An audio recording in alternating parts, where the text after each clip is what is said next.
Good morning. So I was working out this morning and I like to listen to podcasts. And I came across something that I believe needs to be exposed and people need to be educated on, as a personal friend of mine actually has this. And later, hopefully we can bring her on a podcast. It's called alpha-gal and it develops after a tick bite.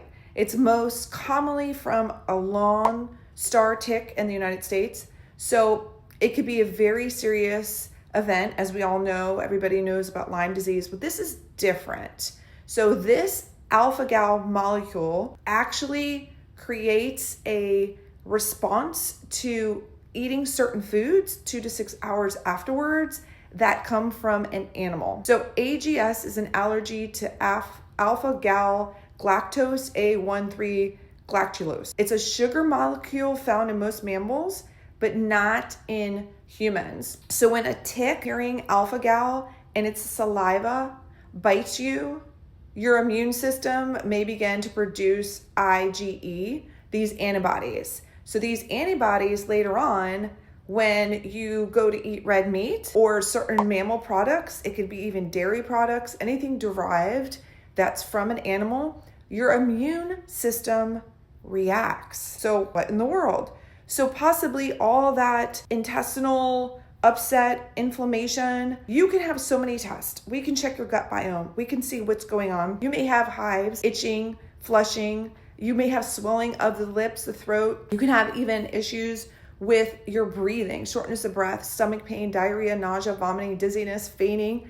And the worst, of course, is anaphylaxis, which can be life-threatening. So, of course, please go to the ER for that. But if you're just having underlying problems, you might want to think about, were you in a place or were you ever bit by a tick? So foods and products that can trigger reactions may vary with people, but the common triggers include red meat, beef, pork, lamb, venison, rabbit, animal fat, so lard, tallow, gelatin in foods, certain medications, certain vaccines, dairy. Some people react, others don't. And then also medications containing mammal-derived ingredients. So I would just keep your eyes, ears open. Can you be tested for this?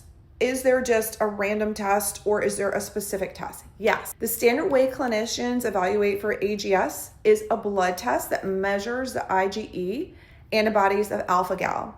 This is often called alpha-gal specific IgE, and that's the galactose A13 galactose IgE panel. If these antibodies are elevated, it supports a diagnosis of alpha-gal syndrome.